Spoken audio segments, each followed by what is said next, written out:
Hi friends, இன்றைக்கி நம்ம பார்க்க போகிறது என்ன, நாளைக்கு ஞாயிற்றுக்கிழமைக்கு கறி எடுக்க முடியாத பட்ஜெட் இடிக்கிறவங்களுக்கு இந்த ரெசிபி சூப்பராக இருக்கும். வாங்க வீடியோக்குள்ளே போய் பார்க்கலாம். ஃபஸ்ட்டு எடுத்தோன்னே எண்ணெயை ஊற்றி வச்சுக்கோங்க. சட்டியில் எண்ணெய் காயிருக்குள்ள நம்ம ஆல்ரெடி சுண்டல் வேக வச்சுருக்கோம், அதை எடுத்து வச்சுக்கோங்க. அதுக்கப்புறம் நேற்று என்ன ரெசிபி போட்டேன்னு போய் பாருங்கள். சூப்பரான வெள்ளைப்பூடு குழம்பு போட்டிருந்தேன், அதை பார்க்காதவங்க போய் மிஸ் பண்ணால் போய் பார்த்துருங்க. இல்லை ஃபஸ்ட்டு எண்ணெயை காய வச்சுட்டோமா, காய வச்சதுக்கப்புறம் அதில் சீரகத்தை எடுத்து போட்டுக்கோங்க.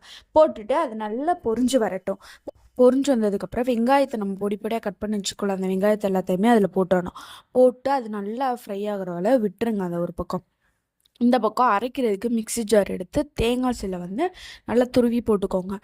போட்டுட்டு அதுக்கப்புறம் அதில் சோம்பு கொஞ்சம் போட்டு அரைச்சி எடுத்து வச்சுக்கோங்க. இதுக்கு தேவையான விழுது. புளி போட மாட்டோம், ஏன்னா எங்கள் வீட்டில் புளி கம்மியாக, எப்படி சொல்கிற, புளிக்குழம்பையான ஆயிரும் புளி ஊற்றினா. அதனால் புளி சுத்தமாக போடாதீங்க, சரியா? அதுக்கப்புறம் இந்த வெங்காயம் இருக்குது பார்த்திங்கன்னா, நல்லா பொன்னரமாக வதங்கினதுக்கு அப்புறமா தக்காளி ஒரு தக்காளி மட்டும் போதும், அதுக்கு மேலே வேணாம். அந்த ஒரு தக்காளியை போட்டு நல்லா கிண்டிக்கோங்க. நல்லா தக்காளி மசிகிற வரைக்கும் இது பண்ணிக்கணும். ஏன்னா அப்போ தான் தக்காளி இதெல்லாம் இருக்கிறது தெரியாது, குழந்தைங்க சாப்பிட்றதுக்கு நல்லாயிருக்கும். அதுக்கப்புறம் இஞ்சி பூண்டு பேஸ்ட் போட்டுக்கோங்க. இஞ்சி பூண்டு பேஸ்ட்டை போட்டு நல்லா கிண்டிக்கோங்க. அந்த இஞ்சி பூண்டு வாடை போகிற வரைக்கும் நல்லா கிண்டணும். ஒரு 2 ஸ்பூன் போட்டால் போதும். அதுக்கப்புறம் நம்ம வேக வச்சுருக்கோம் பார்த்தீங்களா சுண்டல், அந்த சுண்டல் எடுத்து இதில் போட்டுறணும். அப்படியே அந்த சுண்டல் தண்ணியோட போட்டால் தான் டேஸ்ட்டு நல்லாயிருக்கும்.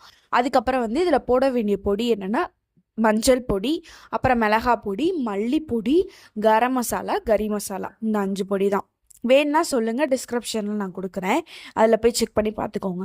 இந்த 5 பொடியுமே ஆட் பண்ணிக்கோங்க. எல்லாமே ஒரு 2 ஸ்பூன் போட்டால் போதும். நாங்கள் அப்படியே பேக்கெட்லேருந்தே எங்கள் அத்தை பெரிய கிங்கு சொல்லக்கூடாது, சாரி, குயின் அவங்க. அதனால எல்லாமே மெஷர்மெண்ட்டு அவங்களுக்கு கையளவுலே தெரிஞ்சிடும், அதனால தான். அதுக்கப்புறம் நம்ம அரைச்ச விழுது இருக்குது பார்த்தீங்களா, அதை எடுத்து அதில் ஊற்றிக்கோங்க. ஊற்றிட்டிங்கன்னா இந்த மாதிரி நல்லா கொலன்னு வந்துடும். அதில் நல்லா கொதிக்க விட்டுக்கோங்க. கொதிக்க வச்சுட்டு அதுக்கப்புறம் அந்த எண்ணெய் வெளியே மேலே மிதக்கவும் அடுப்பு ஆஃப் பண்ணிடுங்க. ஓகே, இந்த ரெசிபி ட்ரை பண்ணி பார்த்துட்டு கமெண்ட் பாக்ஸில் கமெண்ட் பண்ணுங்கள். ஓகே, பாய்.